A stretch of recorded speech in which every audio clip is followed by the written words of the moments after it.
Hello, everybody, and welcome to Forever Motorsports. Joined by myself, Mark, and Reece, and this is our official F1 season review for the 2023 season. Of course, we've finally finished our, what should have been our longest season ever in Formula One. It turned out not to be because, of course, we had a cancelled race in it. That was Imola.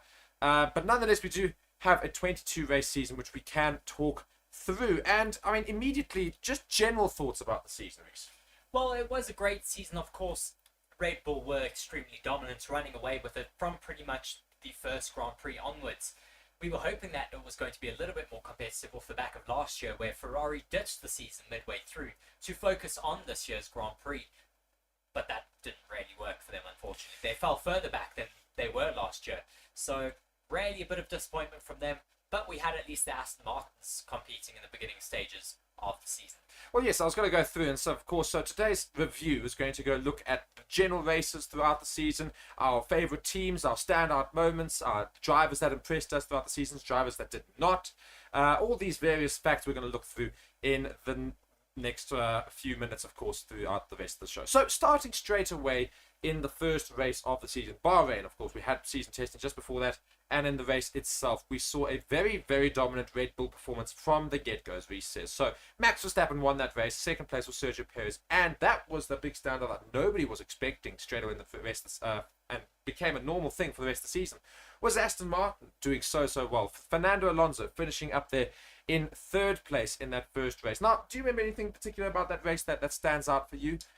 To be honest, not really. I remember Max Verstappen running away with it quite quickly there. And I think people had their expectations kind of confirmed about the Red Bulls being really quick in that race. I do remember, though, the McLarens having issues with their cars. Lando Norris kept having to come into the pits for a hydraulic issue. They kept having to replenish the hydraulics on his car, as well as Oscar Piastri had to come in and they changed his steering wheel out on his car. So, really bad start in the McLarens. Yeah, so the McLarens were basically just using another pre-season testing in the start of the season itself. Ferrari Charles Leclerc, of course, also crashed out in that race, and Esteban Ocon in that race did not finish. So a poor start for those two as well. But the Ferrari of Carlos Sainz at least did finish in fourth, and Lewis Hamilton started what was a very consistently all-right season for him in fifth position. He finished near the top in almost every race throughout the season, so consistently doing well to get third place there, of course, after those two Red Bulls at the end, and started that season off pretty much like that. So we moved on to then, of course, our next Grand Prix, which was the only really first point in the season where we thought Max Verstappen might not have an easy way to the title here, because his teammate Sergio Perez in that very dominant Red Bull went and won in the second race, and we thought, well, are we going to see them fight it out for the rest of the season? Were you watching the same race as me? Max Verstappen came from further back on the grid and forced his way through the field. Max Verstappen, of course, finished in second, but Sergio Perez started P1 as well.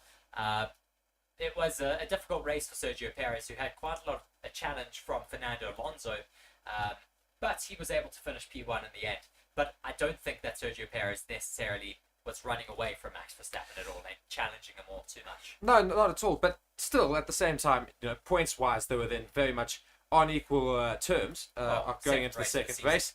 And in that race, we still saw McLaren somewhat struggling down there, really not doing particularly well as they should be. McLaren down at 17th as well as in 15th. So really, they had such a terrible start to the season. But again, Fernando Alonso finished third. So he was really going quite well near the beginning of the season. We went on then to Australia, of course.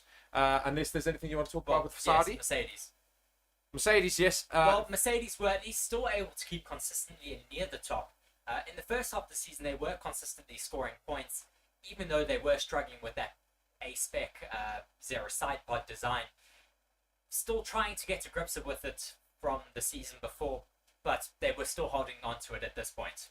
Indeed. So they finished fourth and fifth. They were not too bad, and we thought maybe they would be able to do better. We went to Australia, and we definitely thought they'd stick to that side pod idea, because Lewis Hamilton then finished second in that race to Max Verstappen, winning that one. Fernando Alonso, yet again for the third race in a row in the season, finished in third place. Lance Stroll, though, in the Aston Martin, also doing particularly well there, finishing up there in fourth. Yes, Lando Norris then had a better weekend for the McLarens in that race, finishing up in P6. Still not necessarily where we would have expected him to be now at the end of the season, as they've had a bit of a resurgence. But looking down the rest of the field, George Russell was a big um, difference to his teammates. He finished all the way down in 18th place. I don't think he even finished from that race. I remember there being a red flag and multiple restarts. It was a big amounts of crashes that we saw in that race. And I remember the two Alpine drivers taking each other out as well. Yes, indeed. And of course, another race where Charles Leclerc also did not finish. So he had a rather shocking start to the season as well. We then moved on to Azerbaijan. And Azerbaijan was again now another race for Sergio Perez to go and win instead of Max Verstappen. Sergio Perez winning that race ahead of Max Verstappen, who finished in second. And Charles Leclerc finally got his season underway and finished up in third. Fernando Alonso, though, just missed out on the podium in fourth position, literally 0.8 seconds behind Charles Leclerc. So he was right there and then about right to the end of the race.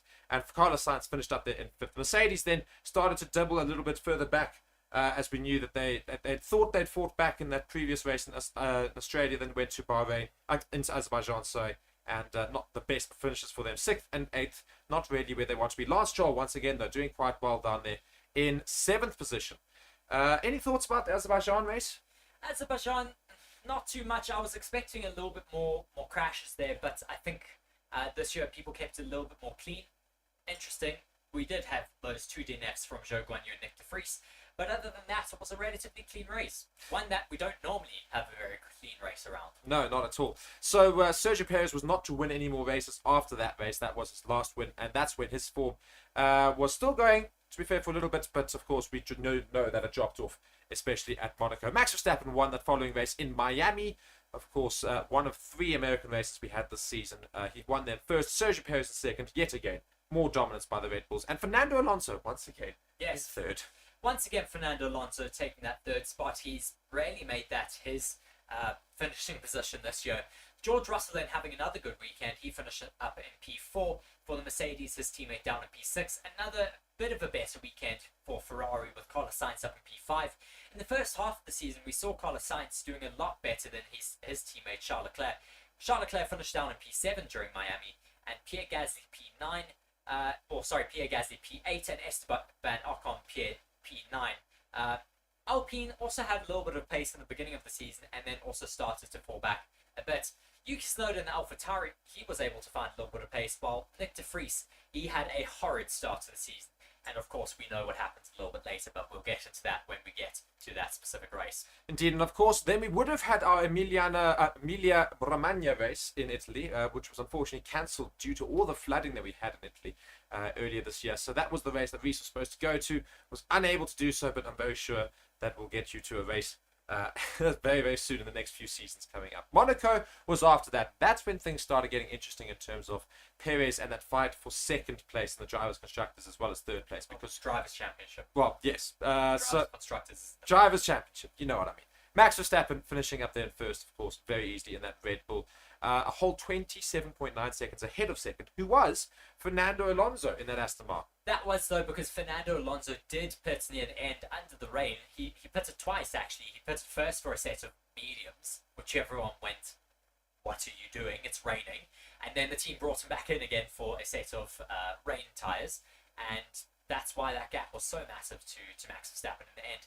Still, very good for Fernando Alonso to finish in the Principality in second. And Esteban Ocon had a brilliant result for the Alpine team, finishing in third place. Lewis Hamilton then just missed out on the podium in fourth, and his teammate was behind him in fifth. Charles Leclerc, in his home race, he was finally able to finish down in the P6. He normally has quite a bad weekend out in Monaco. They were looking quite punchy again, but unfortunately not able to keep up with the rest ahead of them. Indeed, and the McLarens also in that race were still struggling. They managed to get points in 9th and 10th, but at that point in the season, we still knew that they weren't doing too much. Aston Martin's Lance Stroll did not finish the race, neither did Kevin Magnussen in the Haas. We then moved on to España in Spain, of course. Max Verstappen winning yet again, and we know that becomes a normal trend going throughout the rest of the season. Lewis Hamilton, though, and George Russell in those Mercedes, second and third. So what you forgot to explain about Monaco is that's where the Mercedes did bring their B-spec car, and they finally ditched that zero sidepod design. They found a bit more pace in that race, and then found even more pace in Spain the next weekend out. But also speaking about Monaco, because we skipped over that a little bit fast, Sergio Perez crashed out in qualifying, and that's where his confidence starts to take a knock. He finished that race then in P16, And yeah, from then onwards, we just saw a massive knock in his self-confidence. He finished in Spain in P4 at a race where it really does suit that Red Bull car.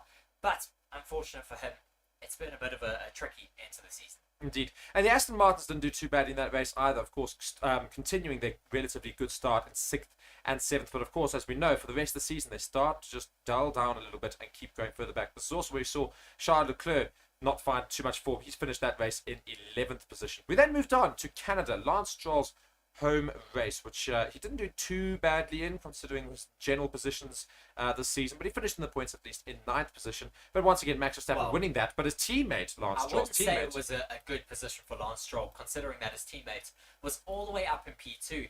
We've had those results for Lance Stroll this year where he just does not find the same pace that his teammate has. Fernando Alonso being able to finish up in P2 at a circuit like Canada, which is so power dependent, it is really, really impressive. Indeed, it's exactly that. Fernando Alonso doing brilliant to finish in 2nd. And again, Lewis Hamilton continued what he thought was the great form of the B-spec car from Mercedes, finished that race up in 3rd. Charles Leclerc and Carlos Sainz in those Ferraris finished 4th and 5th, so not too bad for them. Sergio Perez, again, as you say, not doing particularly well with his form and what should be the most dominant car on the grid throughout the whole season, which it was, but only managed to finish in 6th position in that race.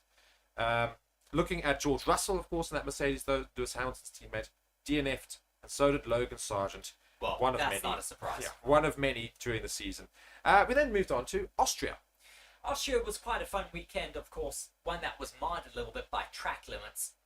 We are hoping that it will get sorted out next year. We're hoping to hear a little bit more before the season starts, but we have been told by the FIA that they are going to be looking into possibly getting AI to help them police those track limits a little bit more efficiently and quickly into next season, so that we don't have to wait until after sessions to get drivers relegated down into different qualifying sessions. We got in the qualifying along in Austria, lots of drivers were only eliminated from their qualifying sessions once the entire qualifying had finished. So it was a bit of a disappointment during that race weekend, but we're hoping that the FIA will sort it out for next season.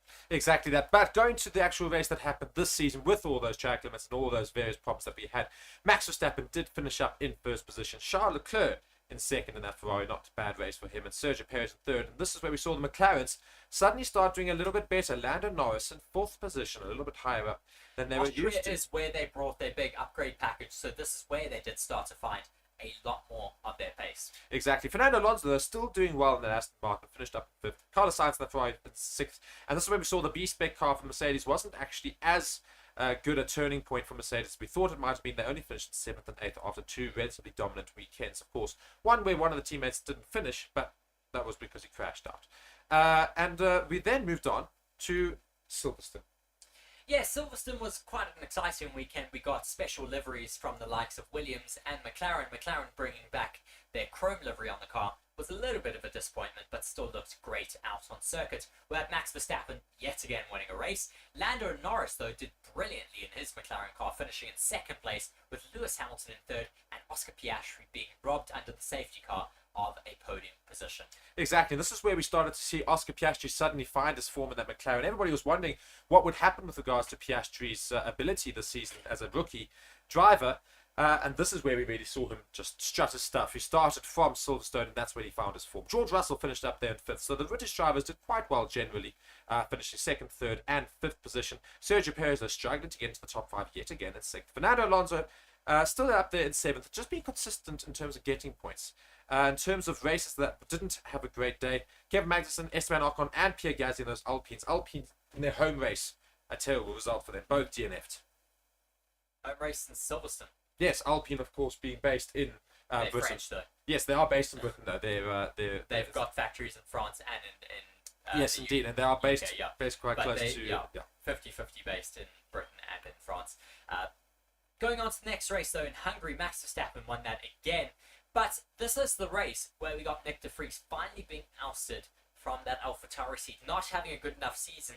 The team had enough of him and decided to replace him with Daniel Ricciardo. Yes, indeed. So Nick de Vries, of course, performing poorly in those first races in the season, and that's when we saw that replacement coming. Daniel Ricciardo finished up there in 13th for himself, outperforming his teammate Yuki Tsunoda, and that immediately became the question then as to Yuki Tsunoda's form in that car as well. But in this race, Max Verstappen once again won. Lando Norris again doing brilliantly to finish right up there in the top 3 in second position. Sergio Perez managed to get third. Lewis Hamilton in fourth. And Oscar Piastri again up there in fifth.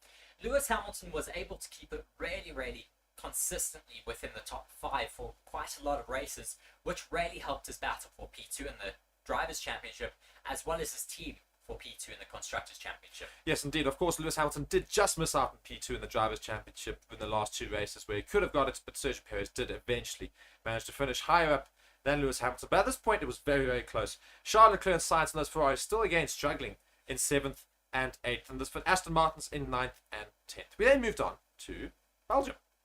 Belgium was a great race. There was a sprint race that weekend. I remember Oscar Piastri took pole there, and I can't remember if he won it or came second in the sprint race. I'll have to try and remember.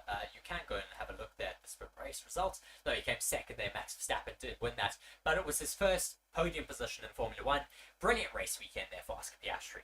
Indeed. So Oscar Piastri in the actual race, though, did unfortunately DNF. Well, he got taken out into the first corner by Carlos Sainz. Yes, indeed. Both of them could not finish the race as a result. So Max Verstappen won that. Sergio Perez did well, though, to finish in second. And Charles Leclerc and his Ferrari finished on the podium again in third. Lewis Hamilton once again consistently in the top 5 in fourth position. Fernando Alonso as well, Mr. Consistent, in fifth position. That was Belgium. We then moved on to Max Verstappen's home race, which he did win, of course, in the Netherlands. Yes, the Netherlands being now, I think, unofficially the track with the most amount of overtakes in a single race for Formula 1. I think it's something stupid with an unofficial stat like 185 overtakes because of the red flags and all of the safety cars and crashes and all the chaos there.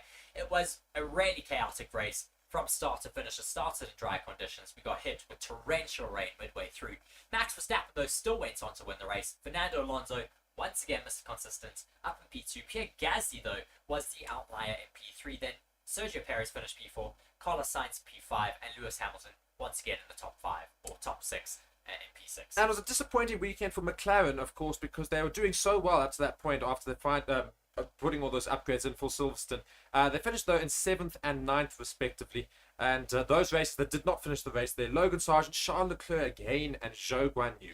And one driver that you have to remember from this race weekend is Daniel Ricciardo from practice 2. He was going around, I think it was turn 4, and Oscar Piastri put it into the wall. He tried to avoid Oscar Piastri and hit the wall himself. Unfortunately, not being able to let go of the steering wheel in time, it spun around and broke his left wrist. And that's when we saw Liam Lawson take the spot and have his first race in Formula 1. And he finished up there in 13th, and again, outperforming his teammate Yuki Tsunoda. Yes, super sub Liam Lawson did a brilliant job of replacing Daniel Ricciardo that weekend and really outshone Yuki Tsunoda.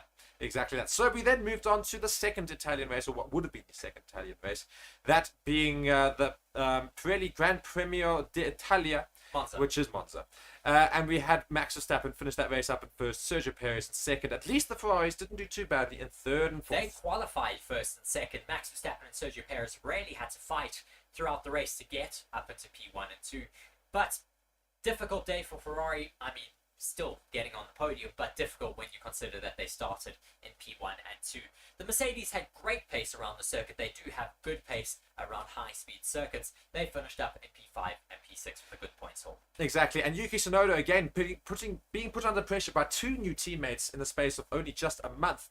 Didn't do very well for himself in this race either. It wasn't his fault though, because he didn't start. He had an engine failure on the formation lap. Exactly, so he was really now at this point just really thinking everything was going against him.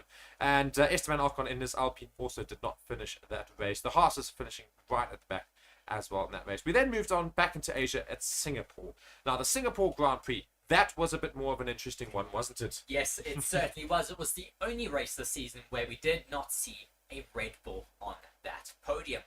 I don't think we were necessarily too upset about that, as we had Carlos Sainz taking his first win of the season, and then Lando Norris in P2, and George Russell was set for P3, but he burned it into the wall in the last couple of laps. Lewis Hamilton and his teammate licked his lips and took that position away. Charles Leclerc finished down in P4. Max Verstappen, though, having to fight his way through the back after having a terrible qualifying, only finished up in P5. Indeed.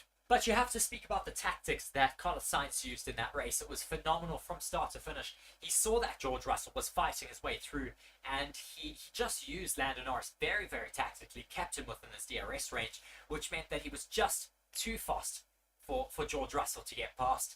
And in the end, it worked out with both of them getting the top steps of the podium. Exactly that. So races that did not finish that race, of course, Yuki Tsunoda again was not able to complete a Formula One race, was really getting frustrated at this point. DNF'd in that one, so did Esteban Ocon and Valtteri Bottas, and of course, as we spoke about, George Russell, who crashed out there. Fernando Alonso had a terrible race for himself, his first real bad race of the season, probably one of his only ones.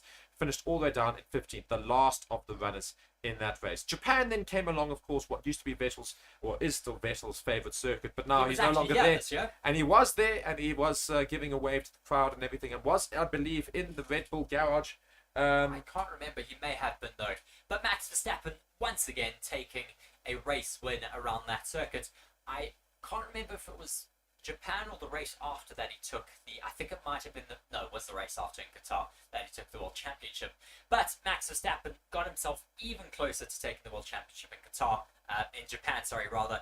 Lando Norris then finished in P2, and Oscar Piastri got his first Grand Prix podium out in Japan. Another great weekend for them at a high downforce circuit, which really suits their car. Indeed, Charles Leclerc in the Ferrari finished up there in 4th. Lewis Hamilton again consistently in the top 5 in 5th position. Sainz in 6th, and of course this is where we've really seen the Aston Martin struggle for the remainder of the season now, and Fernando Alonso finishing all the way down in 8th position. We had quite a few drivers not finish this race either. Valtteri Bottas, Sergio Perez, notably Lance Stroll, Logan Sargent, and Alexander Albon, both the Williams in this race, not able to finish. Yes, it was a difficult race for them, but other than that, I think it was a very entertaining race for us, with Lando Norris being quite close to Max Verstappen in the end, but Verstappen once again being able to take that race win. Moving on, though, to the next Grand Prix weekend out in Qatar, Max Verstappen did take that title there in the sprint race, and then once again he took the win on Sunday, ahead of Oscar Piastri in 2nd place, and then Lando Norris in 3rd. These two started becoming a really interesting little battle. Well, consistent bunch on the podium as well. Yes, indeed. I mean, those exact same 3 in the previous race in Japan then went on to Qatar and had the same top 3, except Oscar Piastri took Lando Norris for 2nd place. George Russell finished there in 4th, Charles Leclerc in 5th, and Lewis Hamilton, if I remember correctly, did not finish. On the first lap. He crashed into his teammate trying to go around the outside into turn 1. Unfortunately, George Russell was trying to just stay away from Max Verstappen, who was also on the inside of him. So it was 3 abreast into turn 1 and 3 into 1 does not go. Carlos Sainz also crashed out of that race, unfortunately, and yeah, he did not start actually from that race at all. Yeah, and Logan Sargent was our other DNF there. Again, another race where he DNF'd. We then went on to the States, and this is where we got into the nitty-gritty parts of the season, the final bits. United States Grand Prix. This was the Circuit of the Americas, the one that's been on the calendar for a fair while. Not one of the 2 new races. Max Verstappen once again winning this, but Lewis Hamilton doing fantastic to come back and finish up there in 2nd. Lando Norris consistently again for the 3rd race in a row on the podium in 3rd. You said Lewis Hamilton was in 2nd, but he was disqualified. He was disqualified.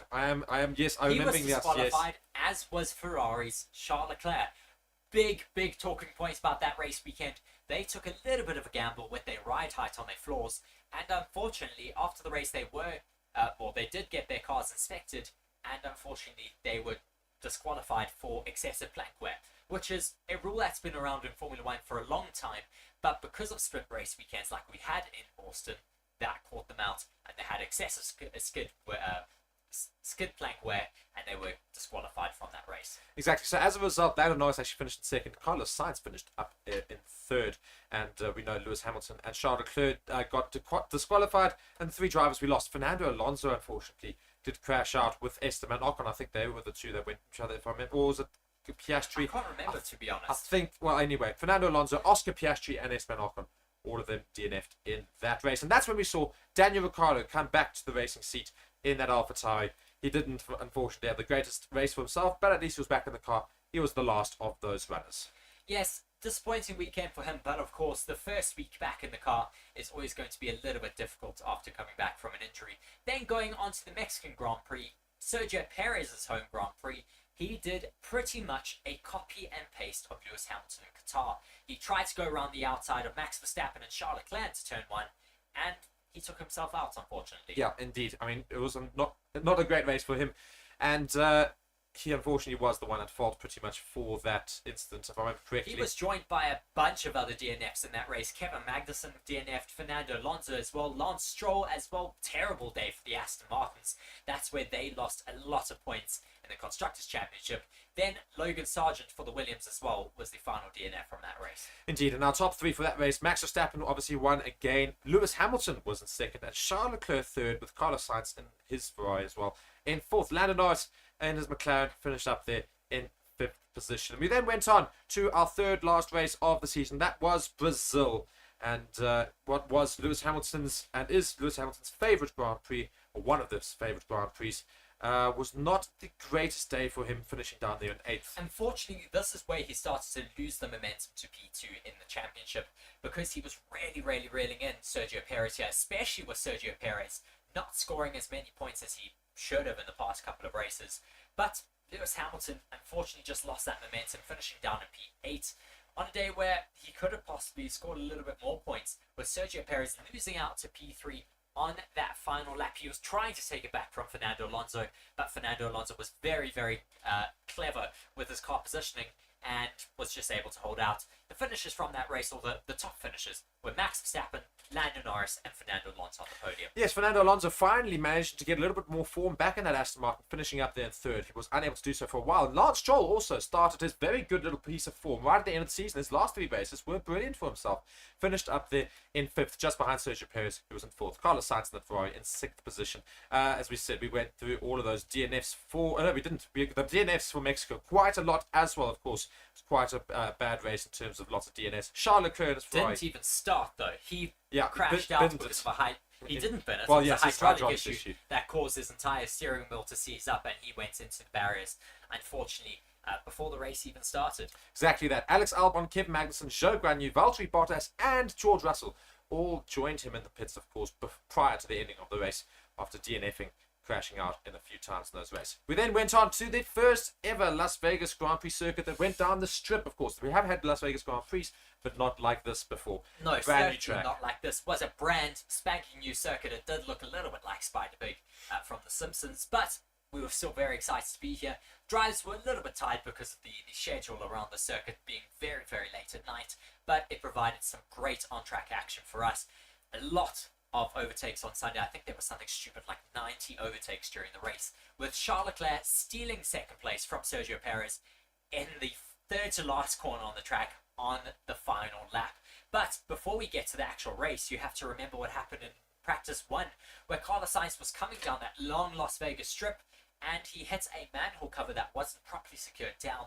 That destroyed the floor of his car, causing millions of dollars worth of damage to that car. He got a grid drop because of that as well. The FIA didn't allow him to not have to take grid penalties because of a fault that was essentially theirs and the organisers. We then got the rest of that first practice session cancelled, and then the second practice session was pushed over by, I think it was almost 2 hours from its original starting time.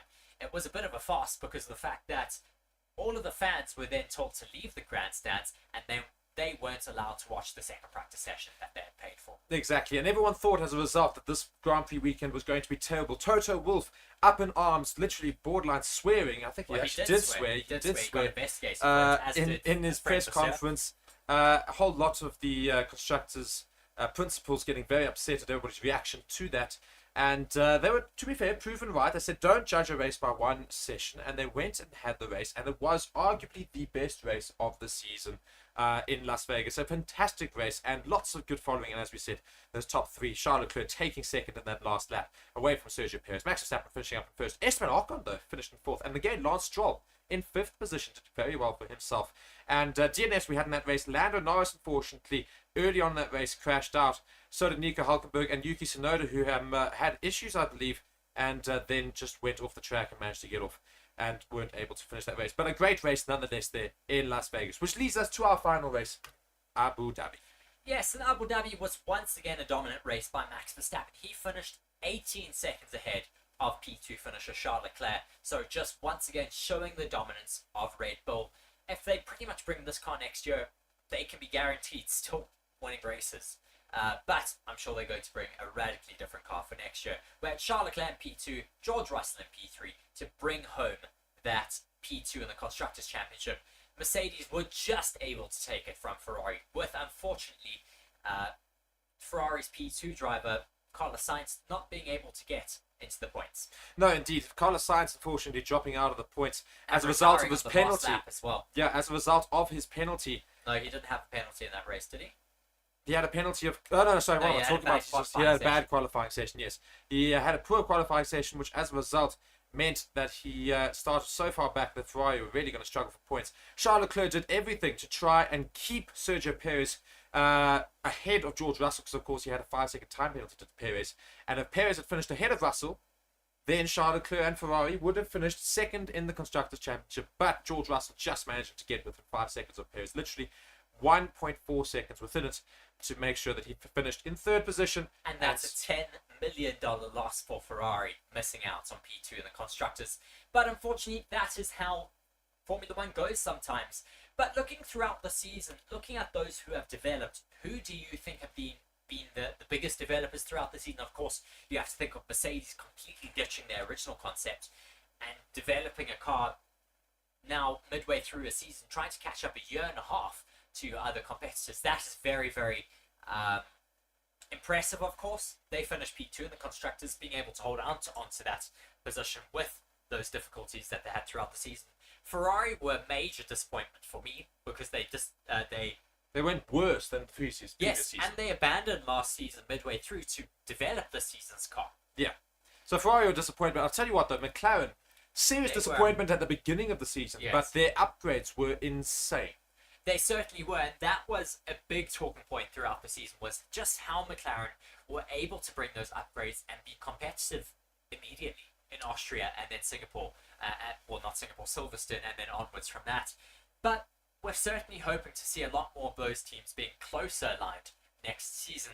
I think Red Bull might still have a lot of pace. I think they should be a lot closer. I don't think they're going to be able to win as many races in a row as they have been able to do this season. I don't believe we'll see another dominant season from Red Bull like we saw this season. I think it will be very much shared amongst winners across multiple Grand Prix, and it will be a much closer race in that regard. So, of course, the top three, Red Bull, Mercedes, and Ferrari in the Constructors' Championship. McLaren did very well to finish up there in fourth, taking it away from Aston Martin, who had such a good start, and a very late revival, but a bit too late for them, finishing up there in fifth. But if you actually look at the season as a whole, a very good season considering where they came from. Exactly, very good for Aston Martin.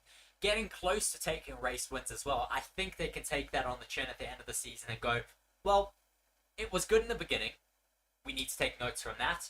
We need to see where we lost momentum throughout the season in our development, and hopefully they can take that knowledge now into next season and be able to challenge a little bit more consistently throughout the entire of the year. Exactly. And looking at Alpine as well, they did relatively okay, but you would expect from a in-house manufacturer to be a little bit higher up than some other works teams like Aston Martin and McLaren. So that's a little bit disappointing from them, but we'll have to see what they can do throughout the rest of this next year. Exactly. Williams, AlphaTauri, Alfa Romeo, and Haas finishing up our top of, obviously, all of our teams there. It's 7th, 8th, 9th, and 10th. Another team that actually started doing a little bit more development and getting a little bit higher throughout the rest of the season was actually that AlphaTauri, who started taking a few more parts from the Red Bull sister team and implementing that onto their car, which you're legally allowed to do with specific parts, which is what they then decided to start doing.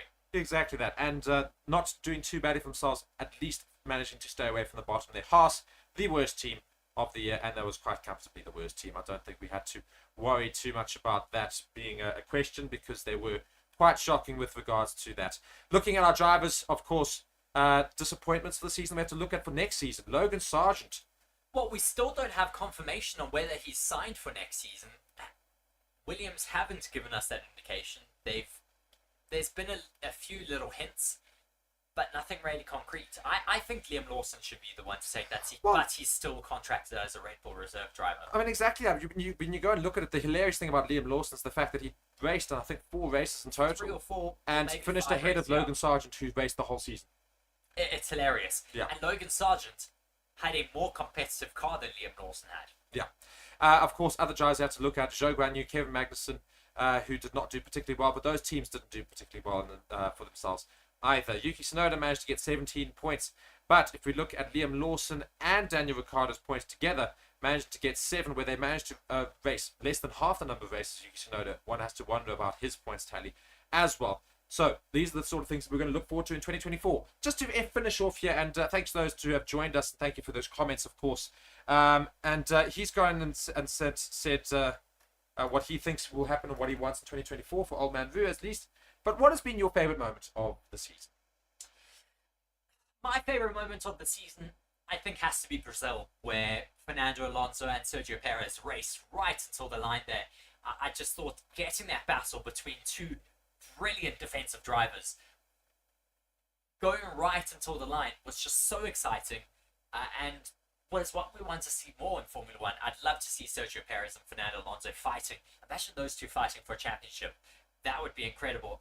I want to see, though, in 2024 more competitive title fights. I don't want to see another runaway from Max Verstappen. Exactly that. So my standout, though, was the following weekend in Las Vegas. The Grand Prix itself was impeccably good. I was really surprised by how good it was, and I think as much as it wasn't as good an overtake as you say from Aston Martin's Alonso on Sergio Perez, Charles Leclerc's overtake on Perez in that last lap as well was brilliant in terms of tactical genius going into it and suddenly finding that form right at the end there. Max Verstappen having to be asked to drop behind to try and help Perez across the line, was unable to do so. 3 seconds there at the end to try and help his teammate out. Sergio Perez didn't expect Charles Leclerc to make that lunge, and Charles Leclerc just saw a tiny whiff of a gap, and as a racing driver he took it and got the position cleanly.